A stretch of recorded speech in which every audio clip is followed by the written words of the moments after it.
안녕하십니까. 뉴스플러스입니다.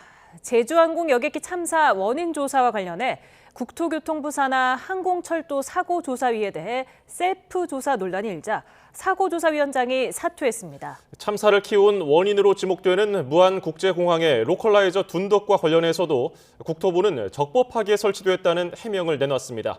취재기자 연결합니다. 최두희 기자, 우선 장만희 사고조사위원장이 사퇴했다는 소식부터 전해주시죠. 네, 이번 참사와 관련해 공항 안전 전반을 책임진 국토부가 셀프 조사에 나선 만큼 일각에선 공정하고 객관적인 조사가 어려울 거란 우려가 제기된 상황인데요. 이와 관련해 박상우 국토부 장관은 오늘 오후 정부 세종청사에서 브리핑을 열고 국토부 항공교통본부장 출신인 장만희 사조위원장이 사퇴 의사를 밝혔다고 말했습니다. 관련 내용 먼저 듣고 오겠습니다. 조사의 공정성과 관련하여 문제 제기가 있던 사고조사위원회 위원장은 오늘부로 사퇴 의사를 표명하였고 상임위원인 국토부 항공정책실장을 사고조사 등 위원회 업무에서 배제하였습니다. 국토부 측은 또 사고조사위의 유가족의 참여 요구와 관련해선 현행 법령, 해외 사례를 고려해 직접 참여에는 제한적이라면서도 조사 과정을 유가족 등과 충분히 공유하겠다고 설명했습니다. 이와 함께 박 장관은 이번 참사에 무거운 책임감을 느끼고 있고 적절한 처신을 할 생각이라며 장관직 사퇴 의사도 밝혔습니다. 박 장관은 이만한 사고에 대해 주무장관이 당연히 사표 쓰고 물러나는 게 맞는다고 생각한다며 다만 참사 수습과 정치적 상황을 고려해 사퇴하겠다고 덧붙였습니다. 그런데 참사를 키운 원인으로 지목되는 콘크리트 둔덕에 대해서 국토부가 규정에 맞게 건설됐다는 입장을 밝혔다고요. 네, 국토부는 무안공항 방위각 시설, 그러니까 로컬라이저와 관련해 둔덕의 위치, 재질과 형상, 건설 규정과 운영 규정 간 상충되는 문제 이렇게 세 가지 쟁점 사항에 대해 조목조목 해명했습니다. 이 종단 안전구역은 항공기가 착륙 후 제때 멈추지 못하고 이 활주로 끝부분을 지나쳤을 때 항공기의 손상을 줄이기 위해 착륙 때 종단 이후 설정된 구역을 뜻하는데요. 무안공항의 경우 종단 안전구역이 로컬라이저까지 199m라면서 공항, 비행장 시설 및 이착륙장 설치 기준 제21조에 따라 의무사항인 90m 이상을 확보한 만큼 로컬라이저가 규정에 맞게 건설됐다는 게 국토부의 설명입니다. 또 로컬라이저가 성투된 둔덕이 콘크리트 상판에 설치되는 게 적절하지 않다는 지적에 대해서는 국내외 규정을 검토한 결과 종단 안전구역 밖에 위치하는 시설에 대한 재질 등 별도 규제는 없다고 해명했습니다. 이에 따라 로컬라이저가 현행 국내외 규정에 어긋난다고 해석하기는 어렵다는 건데요. 국토부는 다만 규정 위배 여부와 관계없이 최대한 안전성이 확보되는 방향으로 검토됐어야 했다는 점은 미흡했다고 인정했습니다. 아울러 로컬라이저의 건설 기준과 운영 기준이 상충한다는 지적에 대해서는 운영 기준은 2010년부터 적용된 만큼 2007년 무안공항 개항 당시 설치된 로컬라이저는 적용되지 않는다고 해명했습니다. 2010년 이후 공항을 운영 관리하는 과정에서 최대한 기준에 부합되도록 공항시설을 개선했어야 했다는 지적을 두고는 안전성이 확보되는 방향으로 신속히 검토하겠다고 덧붙였는데요. 다만 최종 관리감독 책임자인 국토부의 해명인데다 로컬라이저 둔덕이 피해를 키웠다는 점이 지속적으로 제기되는 상황인 만큼 로컬라이저 설치의 적절성 여부는 향후 수사 과정에서 더 밝혀져야 할 것으로 보입니다. 이와 함께 국토부는 참사기가 사고 당시 조류 충돌을 겪었다고 설명했습니다. 국토부 사조위가 엔진에서 깃털이 발견됐다고 밝힌 건데요. 조류 충돌 발생 사실을 정부가 공식 확인한 건 이번이 처음입니다. 지금까지 YTN 최두희입니다. 강한 한파가 시작된 가운데 서해안에 이어 서울 등 수도권으로 눈이 확대해 내리고 있습니다. 하지만 서울의 눈은 퇴근길에 조금 이어지다가 그칠 것으로 보여서 폭설로 확대하지는 않을 것으로 보입니다. 취재기자 연결해 알아봅니다. 김민경 기자, 지금 서울 어느 지역에 눈이 내리고 있습니까? 네, 현재 마포구와 상암동, 용산구 등 일부 지역에 눈이 내리고 있습니다. 서해상에서 약한 눈구름대가 서울, 경기 지역으로 유입됐기 때문인데요. 이 양은 많지 않지만 한파 속에서 내리고 있어서 주의가 필요합니다. YTN 재난보도 시스템 이다스로 실시간 눈 상황 살펴보겠습니다. 서울 동부간선도로 수서 IC 부근입니다. 이 눈발이 날리고 있지만 강하지 않은 데다 어두워서 화면으로는 눈이 잘 보이지 않은데요. 서울은 눈 날림 정도로 양이 많지는 않지만 이 퇴근 시간에 교통량이 증가하는 데다 기온이 낮아 길이 얼 가능성이 있어 주의가 필요합니다.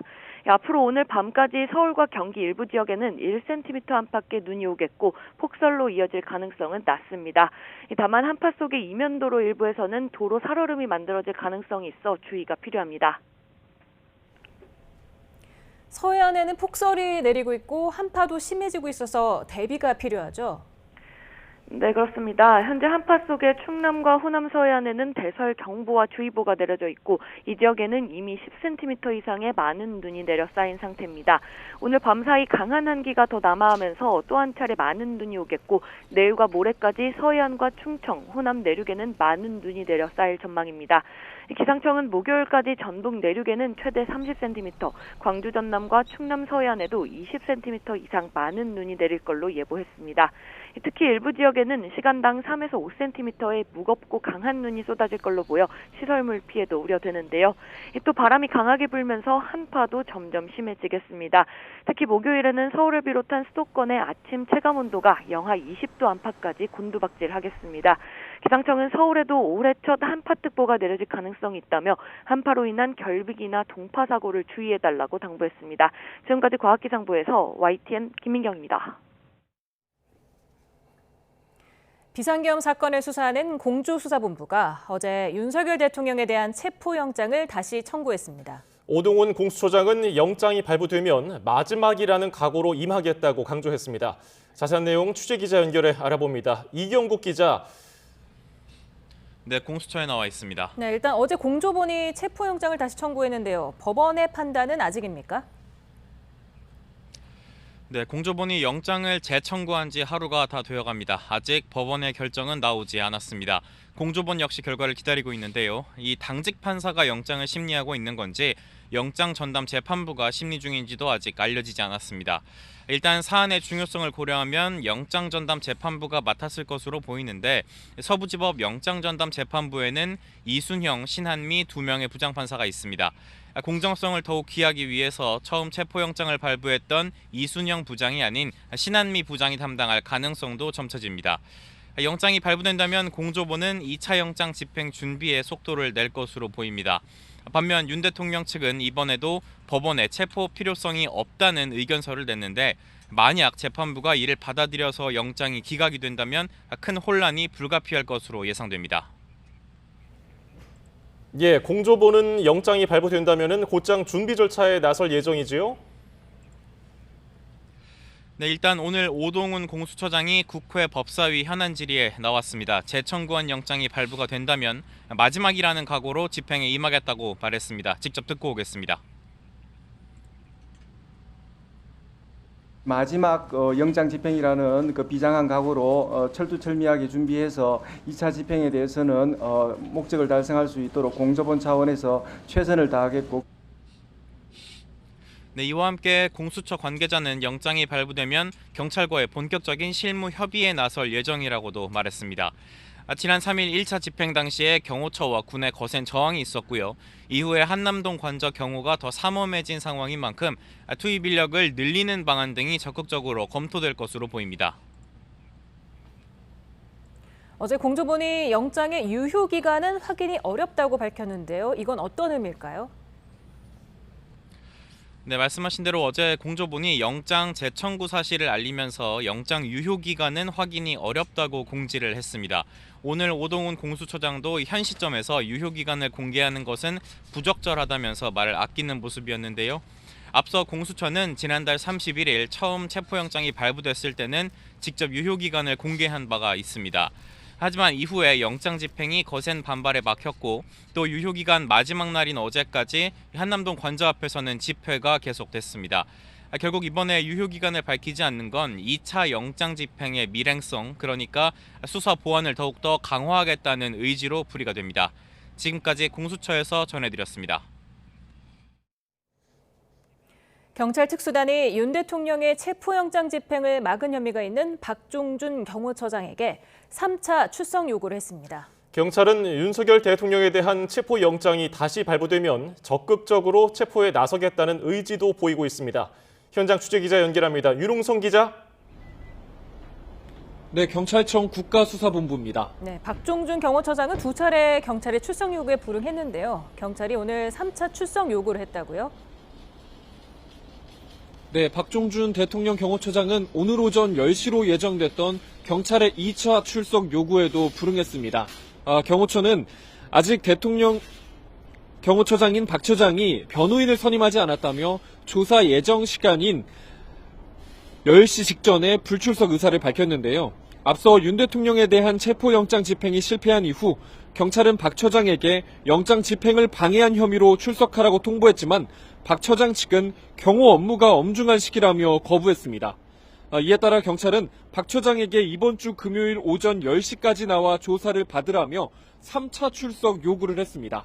또 한 차례 출석 요구에 불응한 이광우 경호본부장에게도 같은 날 오후 2시까지 나오라며 출석 요구서를 발송했습니다. 경찰은 만약 박 처장이 3차 출석 요구에도 응하지 않으면 체포영장을 신청하는 방안도 검토하고 있는 것으로 전해졌습니다. 예, 경찰은 윤 대통령에 대한 체포영장 발부 가능성에도 대비를 하고 있죠. 네, 경찰은 2차 체포영장이 발부된다는 가정하에 어떻게 이를 집행할 것인가에 대해서 고심하는 모습입니다. 1차 집행 당시 공조수사본부는 150여 명을 투입했지만 대통령 경호처와 경호 부대에 막혀 빈손으로 돌아올 수밖에 없었습니다. 경호처가 최근 원형 철조망을 설치하는 등 경계를 더 강화하고 있어서 2차 집행엔 더 많은 인원이 동원될 수밖에 없는 상황입니다. 경찰은 2차 집행 때는 체포를 저지하는 경호처 직원들에 대해 현행범 체포를 검토한다고 경고하기도 했습니다. 또 형사 기동대와 특공대 인력 투입 가능성에 대한 기자들의 질문에도 할 수 있는 방안을 검토한다며 보다 강력한 물리력 사용 가능성도 열어뒀습니다. 지금까지 경찰청 국가수사본부에서 전해드렸습니다. 윤석열 대통령에 대한 두 번째 체포영장 발부 여부에 관심이 쏠리는 가운데 관저 앞 경계는 여전히 삼엄합니다. 네, 탄핵 찬반 집회도 역시 이어졌는데요. 지금 상황 어떤지 현장에 취재 기자가 나가 있습니다. 유서현 기자. 네, 서울 한남동 대통령 관저 앞입니다. 네, 관저 경계 상황 어떻습니까? 네, 제 뒤가 바로 대통령 관저 진입로입니다. 두 번째 체포 영장이 발부될지는 아직 알 수 없지만 관저 경계 상황은 여전합니다. 1차 체포영장 집행 당시 공수처와 경호처가 처음 대치했던 장소인 철문도 굳게 닫혀 있습니다. 1차 체포영장 집행 이후 관저 경계는 더 강화됐는데요. 경호처가 버스 대여섯 대로 3중 차벽을 치고 경내 산길에 철조망을 설치하는 모습이 포착되기도 했습니다. 더 위쪽인 2차, 3차 저지선의 모습은 현장에서 보이지 않지만 여기에서도 경계가 이어질 것으로 예상됩니다. 예, 관저 주변의 집회 상황은 어떻습니까? 네, 탄핵 찬성과 반대층 모두 집회를 열었다가 1시간 전쯤 해산했습니다. 다행히 큰 충돌은 없었습니다.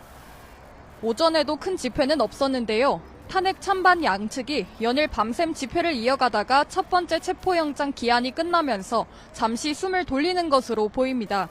하지만 두 번째 체포영장 발부 여부에 따라 관저 앞 상황도 달라질 것으로 전망됩니다. 지금까지 서울 한남동 대통령 관저 앞에서 YTN 유서연입니다.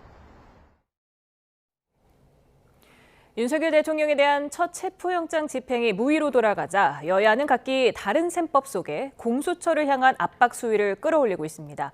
국민의힘은 거듭 공수처의 수사권 문제를 지적했고 민주당은 이제라도 윤 대통령을 조속히 체포해야 한다고 촉구했습니다. 오동훈 공수처장은 체포영장을 제대로 집행하지 못해 죄송하다고 밝혔습니다. 박기환 기자의 보도입니다. 오동훈 공수처장이 출석한 국회 법제사법위원회 현안 질의에선 윤 대통령 체포영장 집행 불발을 둘러싼 책임 추궁이 이어졌습니다. 야당이 제대로 된 준비도 없이 경호처의 압박이 무서워 물러난 것이냐고 질타하자 오 처장은 책임을 통감한다며 국민에 사과했습니다. 경호처에서 그렇게까지 나올지 몰랐다. 진짜 몰랐습니까? 충분히 대비하고 예비하고 작전 짜고 철두철미하게 하고 들어갔어야지. 체포영장이 제대로 집행되지 못해서 그 법치주의가 훼손되는 그런 모습을 보이게 한 점에 대해서 공수처장으로서 매우 가슴 아프게 생각하고 국민들한테 매우 죄송하게 생각합니다. 반면 국민의힘은 과거 공수처가 수사에 무죄를 받은 사건들을 거론하며 수사 권한은 물론 역량조차 없다고 깎아내렸습니다. 고발 사주 의혹 사건을 공수처의 가장 큰 성과라고 자평하신 적이 있죠. 네. 근데 지금 2심에서 무죄 선고가 됐어요. 그런 성과를 자꾸 생각하기 때문에 수사권도 없는 대통령의 내란죄를 가지고 자꾸 수사하려고 하시는 거예요. 여야 지도부 역시 공수처를 겨냥해 맹폭을 퍼부었습니다. 각 당의 취지는 판이하게 달랐는데 여당은 공수처의 수사권을 거듭 문제 삼고 체포영장 또한 위법하다며 경찰의 사건을 이관하라고 요구했습니다. 이런 짝퉁 영장을 들고 집행을 지휘한다는 것이 말이 되는 소리입니까? 위조지표로 물건을 사겠다는 것과 무엇이 다릅니까? 민주당은 경제 불확실성을 조속히 해소하기 위해서라도 2차 영장 집행을 통해 윤 대통령을 신속하게 체포해야 한다고 몰아세웠습니다. 경찰과 함께 만반의 준비를 하고 내란 속의 윤석열을 반드시 체포하십시오. 법 집행을 방해하는 자는 그가 누구든 즉각 현행범으로 체포하십시오. 윤 대통령 체포 여부는 헌법재판소의 탄핵 심판 결론 전 전국 향방을 가를 최대 분수령으로 꼽힙니다. 특히 윤 대통령을 배출한 여당 그리고 공수처 탄생을 주도한 민주당인 만큼 체포 영장을 둘러싼 여야 대치가 더욱 격하게 전개되고 있습니다. YTN 박견입니다. 네, 오늘의 전국 상황 두 분과 짚어보겠습니다. 최수영 시사평론가, 김상일 시사평론가 나오셨습니다. 안녕하세요. 어서 오십시오. 안녕하십니까. 어서 오세요. 네, 지금 대통령 체포영장 집행을 놓고 공수처가 오락가락 행보를 보이면서 사방에서 지금 욕을 먹고 있는 상황입니다. 지금 공수처 존폐 위기까지 거론이 되고 있는데 어떻게 보셨습니까? 뭐 저는 예상된 결론이라고 생각을 합니다. 그러니까 처음부터 과연 이제 내란죄를 공수처가 수사할 수 있느냐의 논란부터 휘말렸잖아요. 근데 거기다가 더해서 영장을 받아낸 것도 사실은 공수처법 31조에 공소를 제기할 때는 그 관할을 서울중앙지법으로 한다는 분명한 조항이 있었음에도 우회를 해가지고 용산이 관할지구와 서부지원이라는 이유로 서부지원의 영장을 청구해서 받아내는데 그 받아내는 과정과 말하자면 그때 영장을 집행해줬던 판사도 일종의 약간의 그 자신의 그 말하자면 견해를 담아서 또 110조와 111조를 빼고 이렇게 적용시키지 못하도록 하고 또 해줬어요.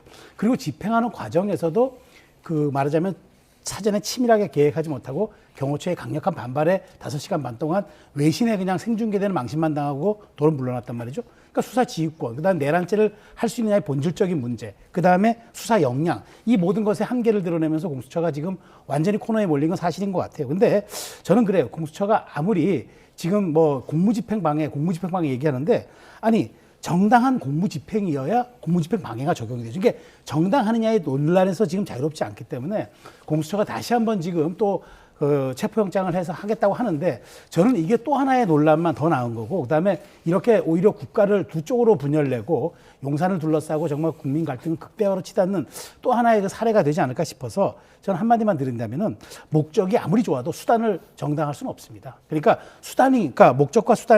목적이 아무리 좋아도 수단을 정당할 수는 없기 때문에 그 점에 대해서는 명백하게 좀 공수처가 인지를 하고 두 번째 체포영장 청구, 그다음 시도 다 감안했으면 좋겠습니다. 예, 공수처의 체포영장부터 오늘에 이르기까지 어떻게 평가하고 계세요? 저는요, 우리나라의 사법부를 부인하는 분들이 이렇게 많은 줄을 몰랐어요. 아니, 판사가 영장을 발부했는데 다른 결정을 다른 사람들이 할 수가 있는 겁니까? 다른 판단을 다른 사람들이 할 수 있는 겁니까? 그러면 우리나라가 근대 국가라고 할 수 있고 국가의 최종 사회적 갈등 해소 방안인 사법부의 결정을 그러면은 앞으로 인정하지 않겠다는 겁니까? 그러면 이 국가는 어떻게 앞으로 문제를 해결하죠?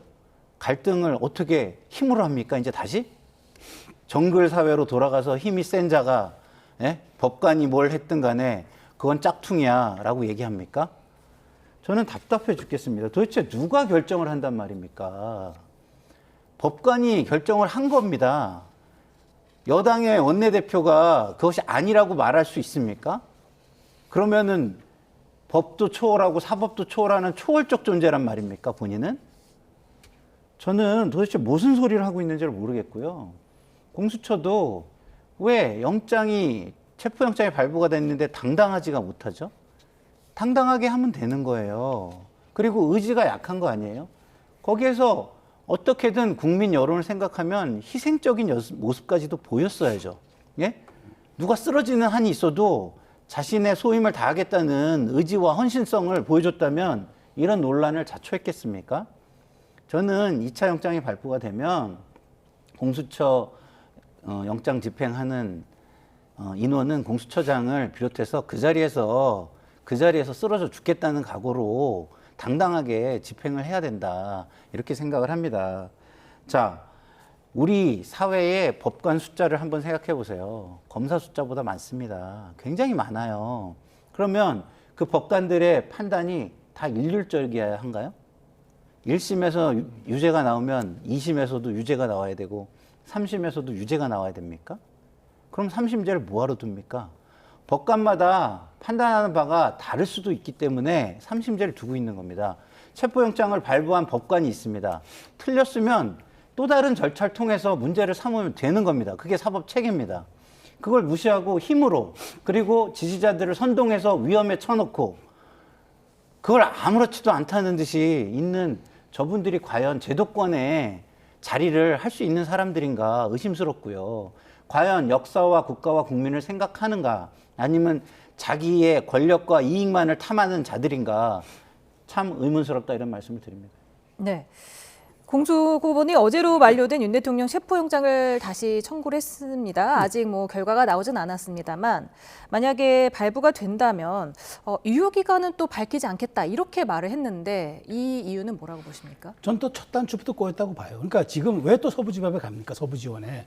그렇게 해서 논란이 생겼으면은 제가 아까 말씀드린 대로 공소제기는 서울중앙지방법원을 관할로 한다 그랬으면 이번에 그렇게 가주면 되잖아요. 그리고 그래요, 내밀성, 그다음에 이제 그 실시를 할 때 그다음에 보안성 문제 때문에 그러니까 체포영장에 대한 기한 같은 건 안 알려줘도 되고, 근데 그걸 사실은 그쪽에서 알아서 잘 적응하면 됩니다. 근데 처음서부터 저는 단추를 잘 끼워야죠. 왜냐하면 아무리 제가 그랬잖아요, 목적이 수단을 정당할 수 없다는 거 아닙니까? 지금 왜 논란이 벌어지냐면은 공수처가 내란죄 수사권이 있느냐서부터 출발했고, 자, 그다음에 경찰은 수사권이 있는데 기소권이 없어요.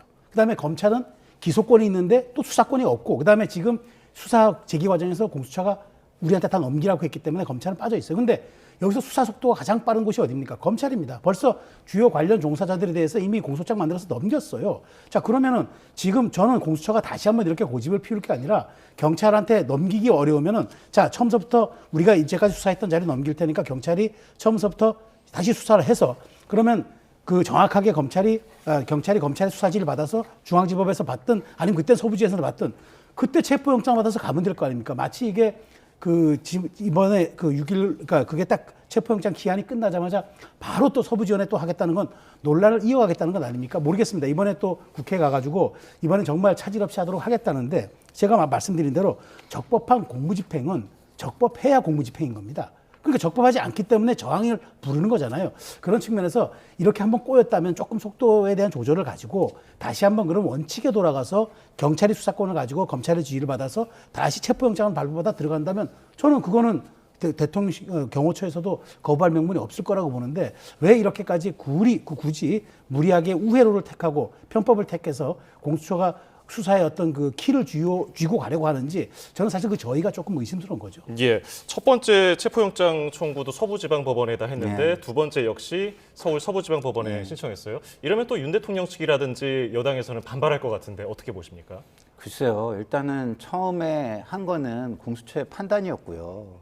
그것을 어떤 의도가 있다라고 만약에 얘기한다면 그걸 입증을 하셔야죠. 예? 입증 책임이 그 문제를 제기하는 쪽에 있는 겁니다.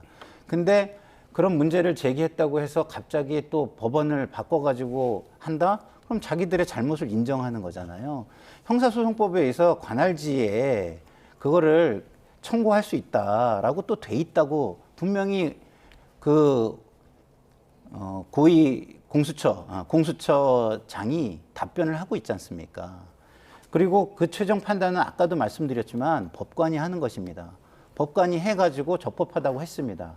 근데 이게 적법하지 않다라고 얘기한다면 그 법관은 뭐가 되는 거죠? 불법 법관입니까? 사기 법관입니까?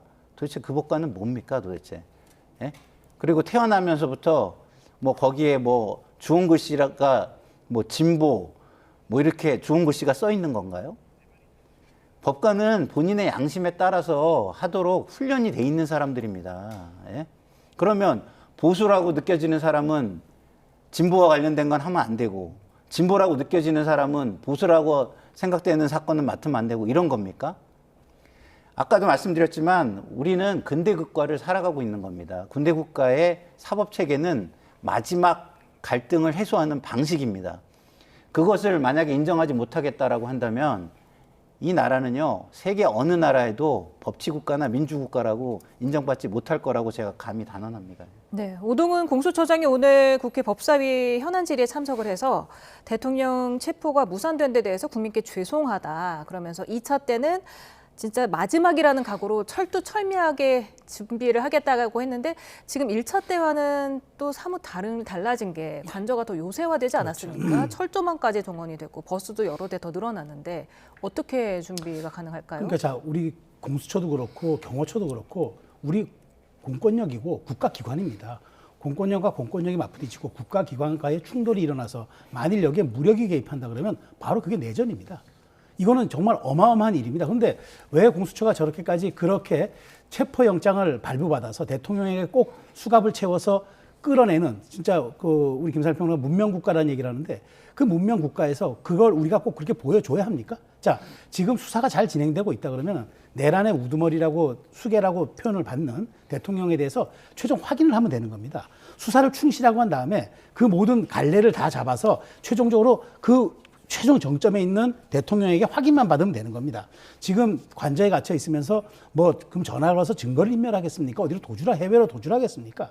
그렇다면은 기초공사를 잘한 다음에 나중에 마무리 공사만 하면 될 일인데 마무리 공사부터 먼저 해놓고 우리 기관의 존재감을 드러내겠다. 그 앞에서 그러면 뭐 모든 것을 다 걸고 하겠다 그러면 무력 충돌에도 하겠다는 말입니까? 저는 그 말에 저희를 이해하지 못하겠어요. 최선을 다해서 안 되면은 다른 우회로를 가고 그 다음에 거기 가서 체포영장이 정시도하지 않으면은 더 증거를 보강해가지고 사전 구속영장을 신청할 수도 있는 거고.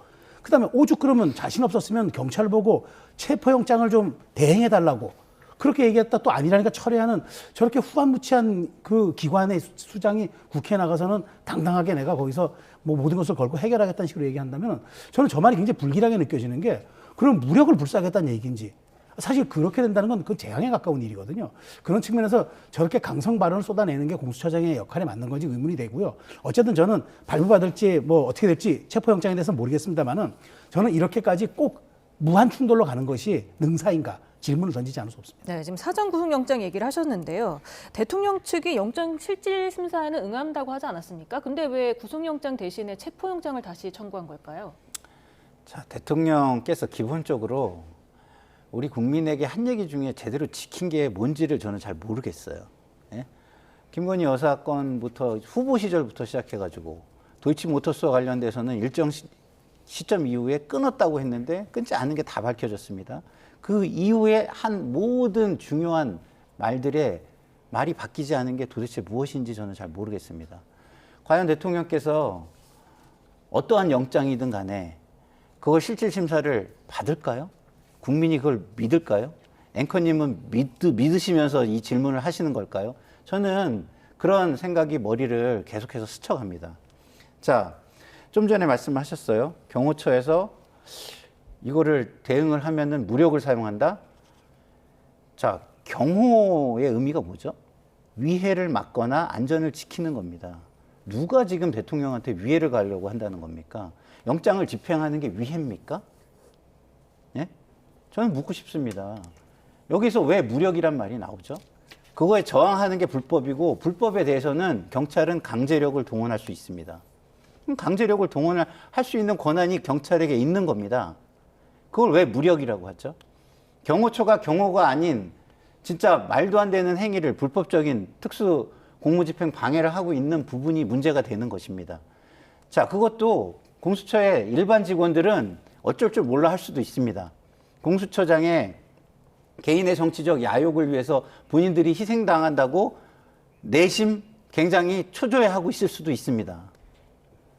경호가 도대체 뭡니까? 저는 지금 경호처의 간부들이 간부회의를 좀 열으셔야 된다고 봐요. 예?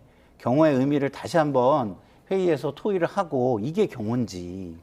경호는요, 안전을 지키면 되는 거니까 경찰이 영장 집행하게 계속 옆에서 안전만 보호하면서 수사도 받게 하고 하면 될 거 아니겠습니까? 경찰이 같이 가세요. 동행해가지고. 예? 거기서 위해가 가해지려고 하면 위해를 막으세요. 예? 총알을 대신 맞을 결기로 그 위해를 막으면 되죠.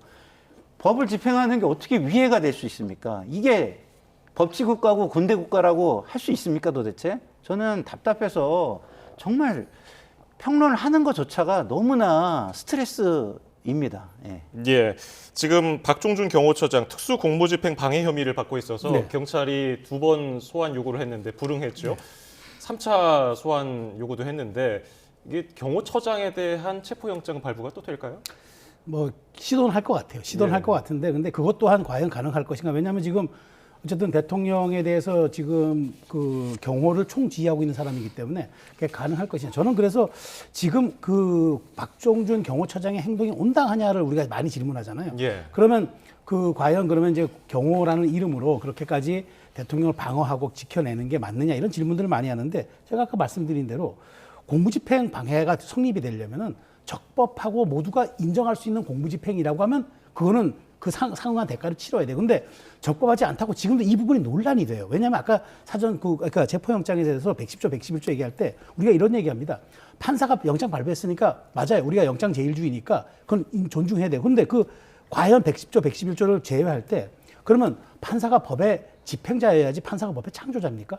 그거는 헌법재판소만이 이 법의 적용을 불허한다고 할 수 있는 건 헌재만이 할 수 있어요. 아니면 두 번째는 국회가 할 수 있어요. 그 법을 빼고 의결해서 시행하는 순간 법의 효력을 발휘하는데 이미 적시된 법을 판사가 자의적으로 뺀다? 해석자나 창조자가 아니지 않습니까? 집행자인데. 그런 논란이 있다 보니까 박종준 경호처장도 그 논란 위에서 그 말하자면 저항성 위에서 서가지고 저항을 하는 거예요. 본인은 이게 온당하다고 하는 거예요. 그래서 지난번에 물론 저도 그게 온당했느냐고 지적은 하고 싶어요. 카메라 앞에 서가지고 그렇게 장황하게 설명한 거는. 다만 거기서 그 얘기했잖아요. 우리는 과거 정부든 미래 정부든 현재 정부든 우리에게 부여된 책무는 현직 경호 대상자를 경호할 뿐이다. 그 이상의 가치도 없다고 얘기했잖아요. 그렇기 때문에 박종준 경호처장을 무력화시키려면은 법의 정당성을 가지고 누구나 수긍할 수 있는 적법 절차에 대한 영장을 가지고 들어가면은 그때부터 박종준 처장이 저항하는 거는 그건 국가 권력에 대한 그건 방해죠. 그렇기 때문에 이 문제를 전 공수처가 조금 더 지혜롭고 말하자면 조금 더 합리적으로 해결했으면 좋겠어요. 이렇게 가면 뻔한 결과가 예상되는데 이렇게까지 또 체포영장 발부하고 경호처장에 대해서도 이렇게까지 하는 게 저는 그렇게 이게 나중에 과연 이게 결과를 이끌어낼 수 있느냐 이 점에 대해서는 저는 사실 의문이 갑니다. 네, 지금 제가 짧게만 좀 말씀드리면요. 헌재의 사무처장이 나와가지고 그것은 다수설에 의해서 그렇게 영장에 적시를 한 거라고 얘기를 했어요.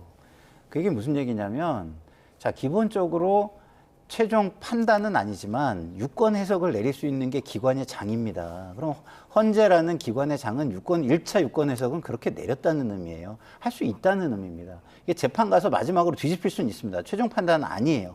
1차 유권 해석은 항상 국회는 국회 사무총장 등 기획재정부는 기획재정부 장관 아니면 그 밑에 어떤 그 법을 소관하고 있는 해당 부처에서 1차 유권 해석이라는 걸 합니다. 1차 유권 해석도 이렇게 나와요. 어떻게 이게 적법하지 않고 정당하지 않다고 얘기하고 논란이라고 얘기를 합니까? 더더군다나 아까도 말씀드렸지만 이런 논란의 최종 종결자인 법원이 결론을 냈습니다. 그러면 그 결론의 절차에 1차 결론이 났다면 2차, 3차, 4차 결론이 있지 않습니까? 체포 적부심을 가든 1심을 가든 2심을 가든 3심을 가든 왜 그 절차를 놔두고 본인들이 결정을 합니까? 법관이 틀렸다고 말을 합니까? 왜 제도를 무시하고 제도를 아예 본인 위주로 모든 것을 가지 않으면 제도가 아니라고 얘기를 합니까? 저는 그런 부분에서 국민들이 너무나 답답해 할 것 같다라는 생각이 들고요. 이렇게 가면 국민 어느 누구도 앞으로 내가 법을 따르지 않고 내 모든 걸 내 마음대로 하기 위해서 힘을 길러야 되겠다. 이런 생각을 다 할 것 같아요. 네. 지금 대통령 측은 공수처에 수사권이 없다면서 전혀 수사에 협조할 생각이 없어 보입니다. 이렇다면은 지금 상황에서 신병을 확보한들 진술 거부권을 행사할 수 있지 않겠습니까? 그렇다면 경찰에 사건을 재이첩해야 하는 거 아니냐 이런 얘기가 있던데요. 그 얘기가 현실적이에요. 민주당 내에서도 그 얘기가 나오잖아요. 그러니까 도저히 공수처가 이렇게 정면 돌파, 계속 벽을 문이라고 우리가 계속 미룰 수는 없는 것 아닙니까? 그렇다면 저 현명한 우회로를 봐야 되는데 내란죄 수사권인 건 경찰입니다. 그럼 명백하잖아요. 경찰이 초동부터 수사를 하면 됩니다. 그리고 필요합니다. 체포영장 필요하고 구속영장 필요하다. 그러면 지금 검찰이 수사를 지휘하고 있는데 검찰은 또 기소권이 있고 그다음에 검찰은 이제 수사 지휘권이 있습니다. 지금 현행 경찰을 지휘할 수는 없지만 어쨌든 기소 독점주의가 있으니까 검찰이 할 수 있습니다. 그럼 검찰에 청구해서 영장 받아내서 집행하면 됩니다. 지금 검찰이 말이죠. 저는 민주당이 검찰, 대통령이 검찰 출신이라 굉장히 좀 그걸 불신하고 있는 것 같은데 지금 생각해 보십시오. 대한민국에서 내란죄 수사 경험이 있는 거는 검찰밖에 없습니다. 그래서 검찰이 지금 김용현 전 장관 같은 핵심 관계자들에 대한 수사가 이미 다 완결되어서 공소장 다 나왔지 않습니까, 지금. 그런 측면에서 저는 그래요. 우리가 바늘을 우리가 아무리 급하다고 바늘을 허리에 둘러서 쓸 수 있습니까? 바늘을 정확히 코에 끼워가지고 실을 꿰매야 바느질이 될 거 아닙니까? 그러면 급하다고 자꾸 바늘을 허리에 둘러 하지 말고 처음부터 초심으로 돌아와서 꿰면 됩니다. 경찰이 다시 수사권을 가지고 집행하고 그다음에 검찰에 지휘받아서 그 기소, 영장 집행하고 그리고 수사 기록서 넘겨서 하면 됩니다. 공수처가 과욕을 부리는 거예요. 그래서 공조수사본부를 하지 않습니까?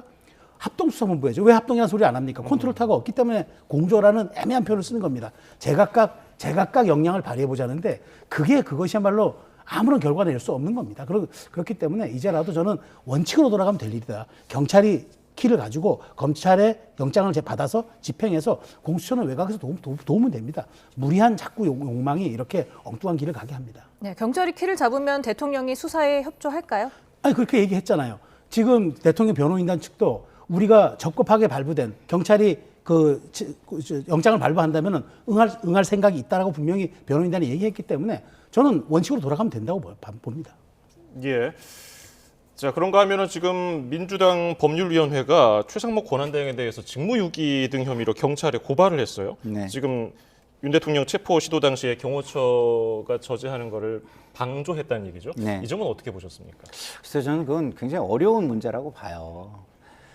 최상목 대통령 권한대행에게 그걸 요청한 것부터가 저는 부적절하다고 보거든요. 왜냐하면 최상목 대통령 권한대행은요, 그야말로 대행으로서 지금의 국정의 최대한의 안정을 위한 노력을 해야 돼요.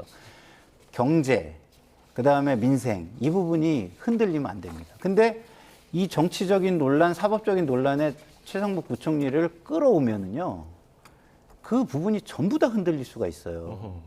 이게 사법부의 일이고 사법부가 할 수 있는 정당한 권한과 수사권을 다 인정을 해줬는데 왜 굳이 거기까지 가야 되죠? 이거는 진짜 공수처의 비겁함, 당당하지 못함이 만들어낸 또 하나의 위기라고 저는 봐요. 지금 만약에 최상목 부총리, 권한대행한테 이런 얘기를 해가지고 경제를 챙기거나 민생을 챙길 수 없게 만든다. 그럼 대외 신인도나 이런 것들이 어떻게 될까요? 그래서 저는 굉장히 좀 어려운 문제라고 보고요.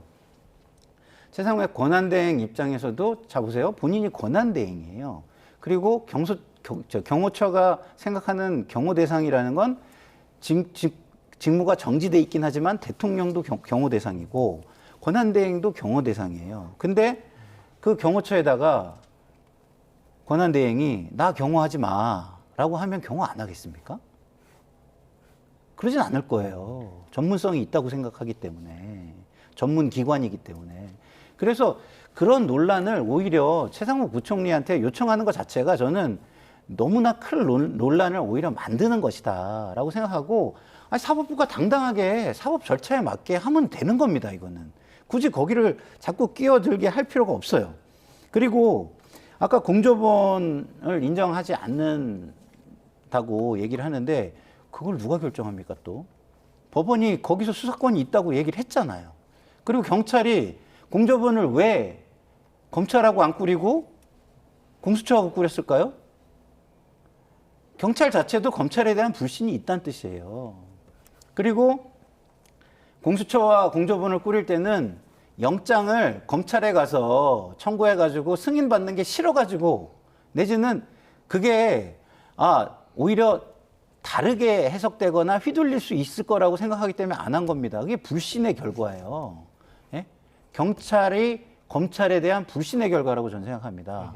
그러면 공수처가 영장 청구 권한이 있으니까 같이 공정법원을 꾸려서 하잖아요. 수사 권한은 경찰이 있고 영장 청구 권한은 공수처에 있어요. 공정법원에서 하는 게 왜 문제가 됩니까? 그리고 왜 문제가 없다는 걸 법원이 이야기를 하고 수사 권한을 인정을 해줬는데 왜 문제가 됩니까?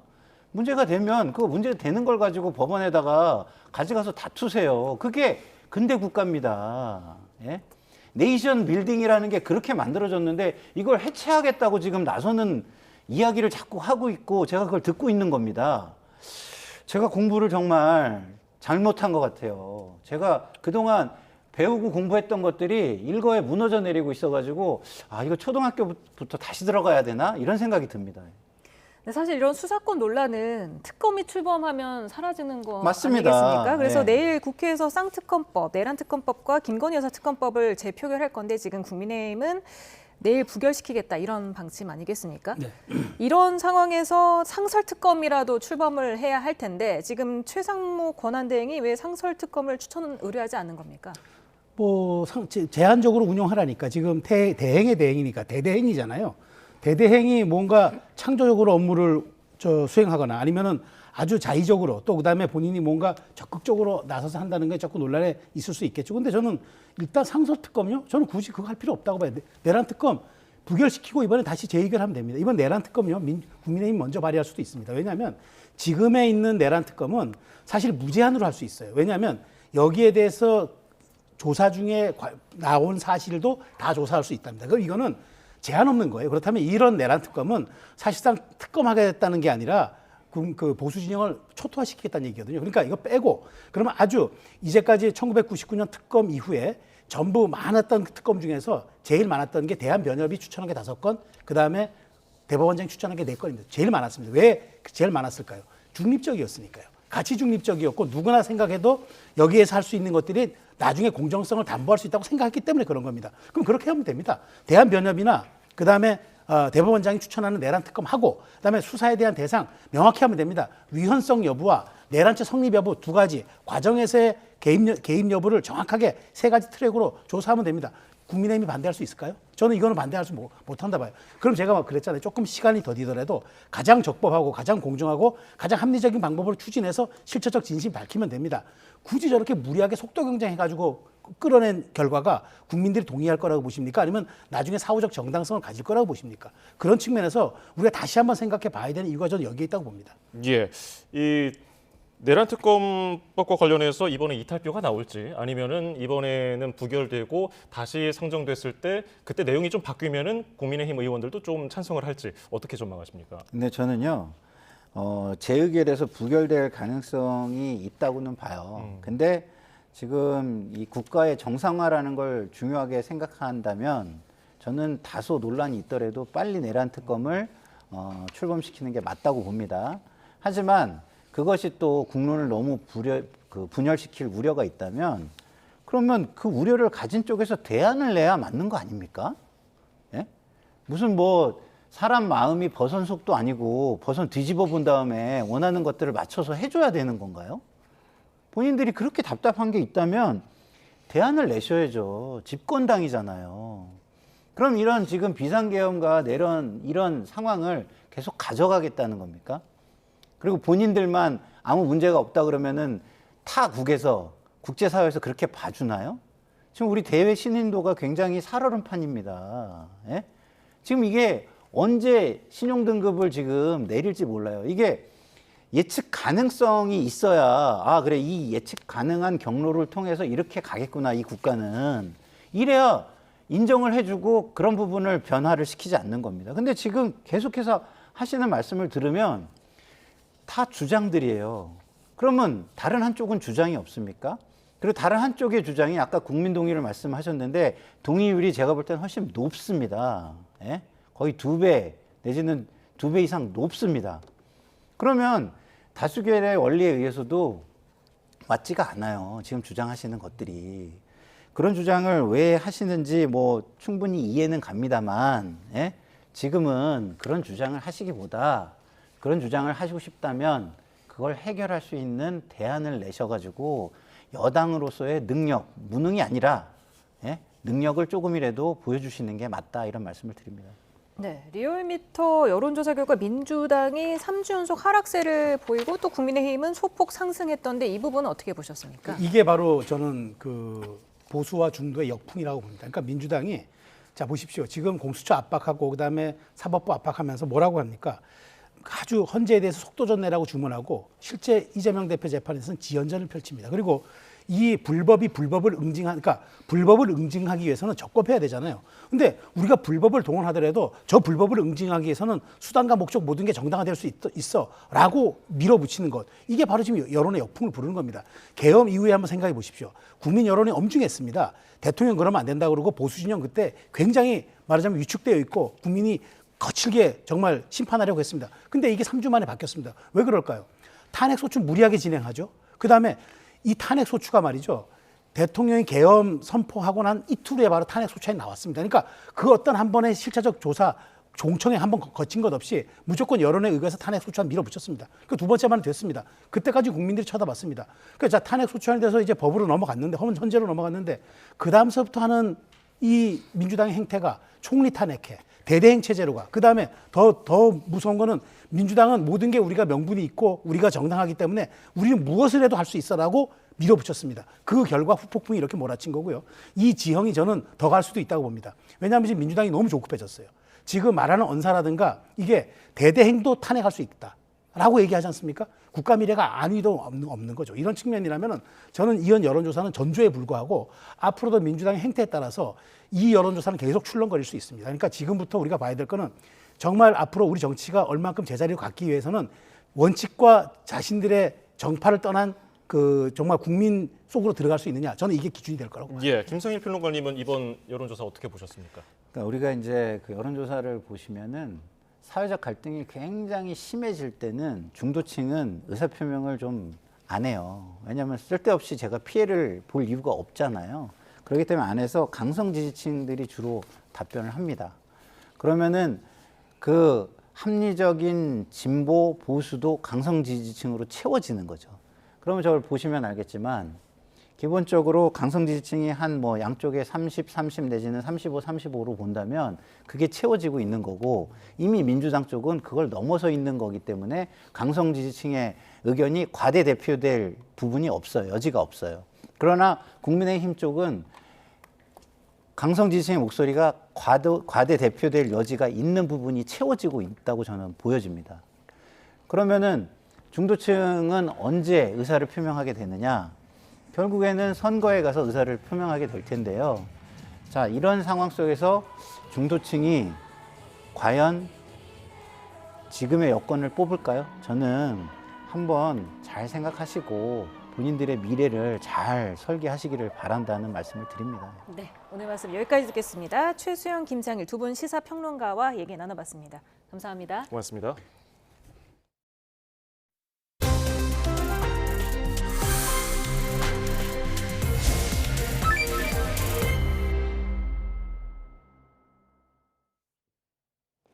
최상목 대통령 권한대행은 오직 국민과 역사의 평가만 두려워하며 책임 있게 행동하겠다고 말했습니다. 국정 조기 안정과 민생 경제 회복을 위해 여야 정치권과는 거리를 두면서 위기 대응에 총력을 다하겠다는 의지로 풀이됩니다. 보도에 오인석 기자입니다.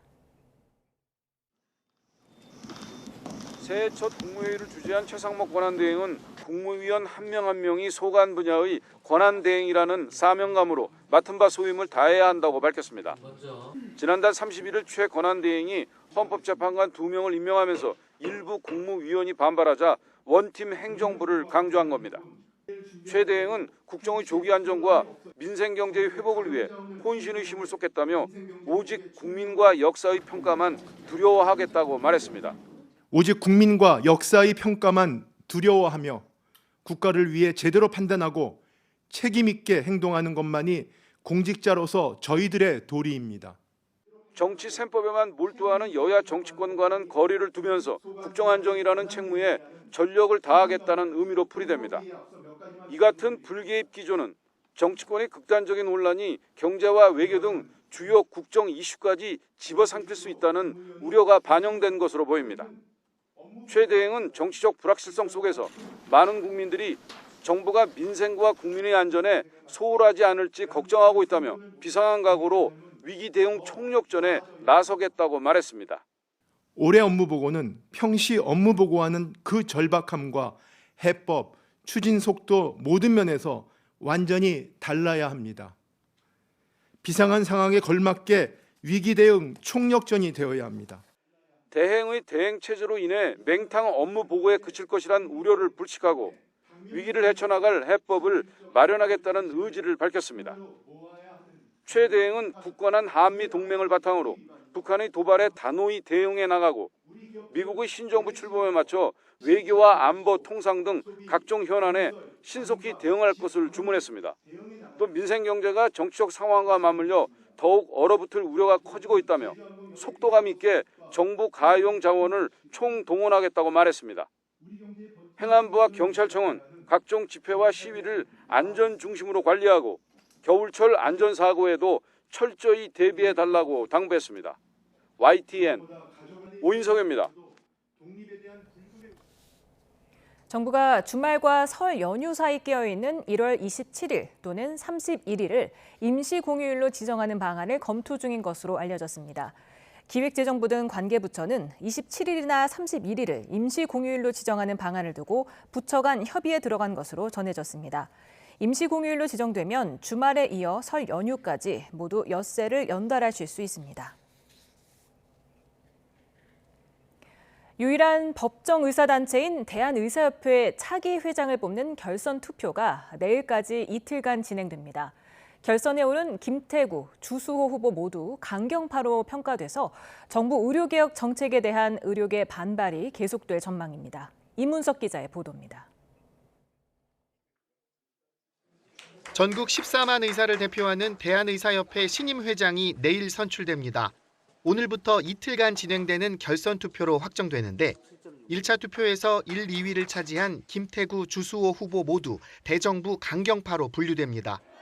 김 후보는 지난해 의정 갈등 초기 의협 비대위원장을 맡아 의료계 투쟁을 이끌었습니다. 전공의 집단행동에 관여했다는 이유로 의사 면허 정지 3개월 처분을 받기도 했습니다. 의료개혁 TF 2차 방안에 대해서도 정부는 잠정 중단해 줄 것을 다시 한 번 더 간곡하게 부탁드립니다.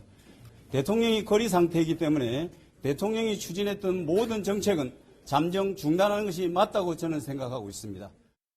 제35대 의협회장을 지낸 주 후보는 다시 한번 의협 수장에 도전했습니다. 역시 정부의 의대 증원 정책 원점 재검토를 주장하고 있습니다. 2027년도부터 2028년, 2029년에 걸쳐서 3년에 500명씩 줄이든가 아니면은 5년간 300명씩 줄여서 1,500명을 제로베이스로 맞추는 것만이 현재 사태를 갈 수 유일한 방법이라고 생각이 되고 신임 회장은 막말 논란 속에 탄핵당한 이면택 전 회장의 자녀 임기인 2027년 4월 30일까지 의협을 이끌게 됩니다. 의정 갈등이 해를 넘었지만 의대생은 추가 휴학 투쟁을 결의했고 수련병원 전공의 출근율은 여전히 8.7%에 불과합니다. 누가 뽑히든 강경파가 의료계를 대표하게 된 만큼 당분간 의정 갈등 출구를 찾기는 쉽지 않아 보입니다. YTN 이문석입니다. 내일로 예정됐던 제55대 축구협 회장 선거가 제 날짜에 치러지지 못하게 됐습니다. 서울중앙지법은 투표를 하루 앞두고 허정무 후보가 낸 축구협 회장 선거 금지 가처분 신청을 인용했습니다. 법원은 현재 진행되는 선거에는 공정성을 현저히 침해하고 결과에 영향을 미친다고 인정할 만한 중대한 절차적 위법이 있다고 명시했습니다. 이에 대해 축구협회는 아직 공식 입장을 내지 않고 있습니다. 불법 정치 자금을 받은 혐의로 검찰 수사를 받고 있는 건진법사 전성배 씨가 다시 구속 갈림길에 서게 됐습니다. 앞서서 한 차례 구속영장이 기각됐는데 검찰은 구체적인 액수와 날짜를 명시하고 구속 사유에 관한 사실관계를 추가로 확인했다면서 영장을 재청구했습니다. 이미혜진 기자입니다. 검찰이 정치자금법 위반 혐의를 받는 건진법사 전성배 씨에 대한 구속영장을 재청구했습니다. 지난달 19일 전 씨가 돈을 받은 날짜와 금액, 방법 등이 명확히 확인되지 않았다는 이유로 법원에서 영장이 기각된 지 18일 만입니다. 검찰은 보강 수사를 거쳐 전 씨가 받은 불법 정치자금 규모를 1억 5천만 원 정도로 특정하는 등 1차 구속영장 기각 사유를 보완해 영장을 다시 청구했습니다. 증거 인멸과 도주 우려 등 구속 사유에 관한 사실관계도 추가로 확인됐다고 덧붙였습니다. 전 씨는 지난 2018년 지방선거 당시 경북 영천시장 선거를 앞두고 자유한국당 당내 경선에 출마한 예비 후보에게 공천을 받게 도와주겠다며 금품을 받은 혐의로 입건됐습니다. 전 씨는 검찰에 기도비 명목으로 돈을 받았다가 후보가 낙선하자 일부 돌려줬다고 진술했는데 검찰은 전 씨에게 돈을 건넨 후보도 함께 입건했습니다. 검찰은 또 전 씨에게 후보를 소개해줬다는 의혹이 불거진 당시 자유한국당 윤한홍 의원실 보좌관도 참고인 신분으로 조사했습니다. 전 씨에 대한 2차 영장실질심사는 모레 오후 2시 서울 남부지방법원에서 진행됩니다. 전 씨의 신병이 확보된다면 이른바 법사폰을 압수한 검찰 수사가 2018년 지방선거를 넘어 정치권 전반으로 확대될 가능성도 주목됩니다. YTN 임혜진입니다. 지난해 5월 신병교육대 군기훈련, 이른바 얼차려를 받던 육군 훈련병이 탈진해서 숨진 사건이 있었죠. 당시에 부대 지휘관에 대한 1심 재판이 열려서 중대장에게는 징역 5년, 부중대장에게는 징역 3년이 각각 선고됐습니다. 지환 기자입니다. 지난해 5월 강원도 인제 육군 12사단 신병교육대 군기훈련 얼차려를 받던 훈련병 6명 가운데 박모 훈련병이 탈진해 쓰러진 뒤 병원으로 옮겨졌지만 숨졌습니다. 사인은 열사병에 의한 다발성 장기 부전, 확인 결과 규정을 위반한 훈련이 문제였습니다. 지휘관인 중대장과 부중대장은 보급품도 미처 다 받지 못한 훈련병들의 군장을 수십 권 책으로 꽉 채우게 했습니다. 땡볕에 하면 안 되는 선착순 달리기와 팔굽혀펴기 등도 진행했습니다. 혐의 인정하십니까? 유족한테는 연락 왜 하셨나요? 훈련병에게 하고 싶은 말 없으십니까? 구속돼 재판에 넘겨진 지휘관들에게 검찰이 적용한 혐의는 2가지, 형법상 학대치사와 군 형법상 직권남용 가혹행위 혐의입니다. 이 가운데 공방이 불거진 건 학대 여부였습니다.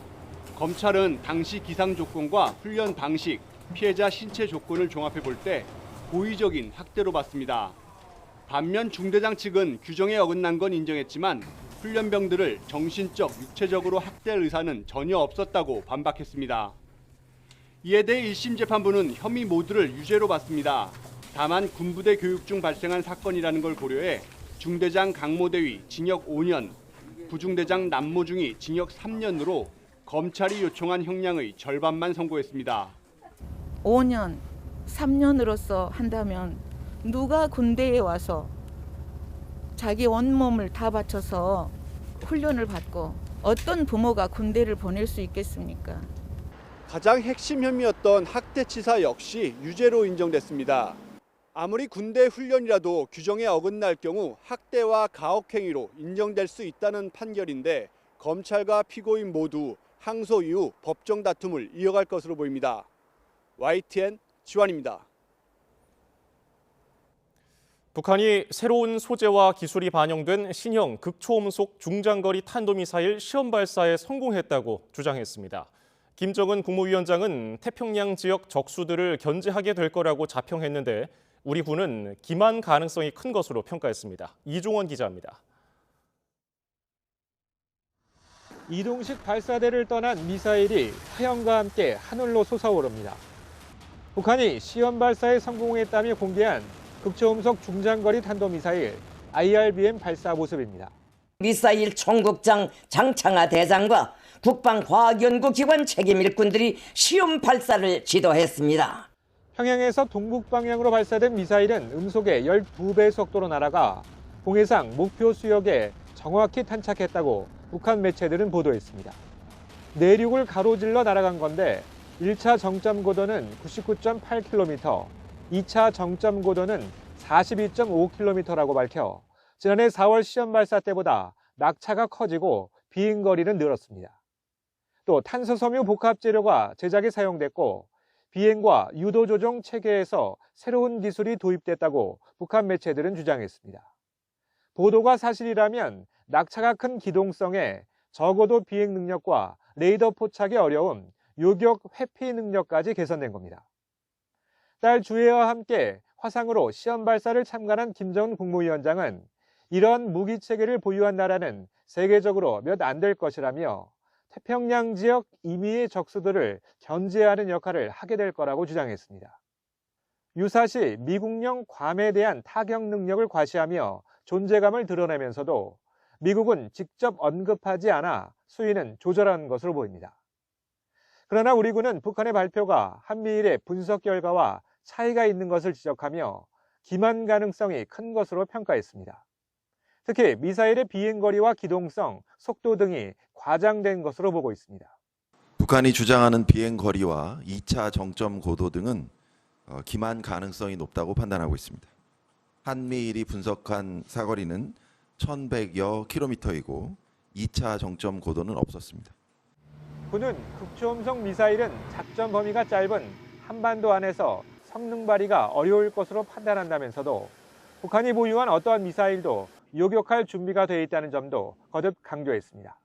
YTN 이종원입니다. 서해상에서 눈구름이 계속해서 유입되면서 조금 전 퇴근길 서울에도 눈발이 날렸는데요. 지금은 대부분 잦아들었지만 전북의 대설경보가 충남과 전남에 대설주의보가 내려진 가운데 이들 지역을 중심으로는 오늘 밤사이 또 한 차례 많은 눈이 내리겠습니다. 앞으로 모레까지 전북에는 최고 30cm의 폭설이 쏟아지겠고요. 충남과 전남에는 최고 20cm의 많은 눈이 내리겠습니다. 특히 시간당 3에서 5cm의 강하고 무거운 눈이 내릴 걸로 보여서 주의가 필요하겠습니다. 여기에 한파의 기세도 강해지고 있습니다. 내일 서울 아침 기온이 영하 5도, 체감온도는 영하 9도까지 떨어지겠고요. 모레는 서울 아침 기온이 영하 11도, 체감온도는 영하 16도까지 떨어지면서 올 겨울 들어서 최강 한파가 찾아오겠습니다. 폭설의 한파까지 날씨가 급변하고 있습니다. 건강관리 잘 해주셔야겠습니다. 날씨였습니다.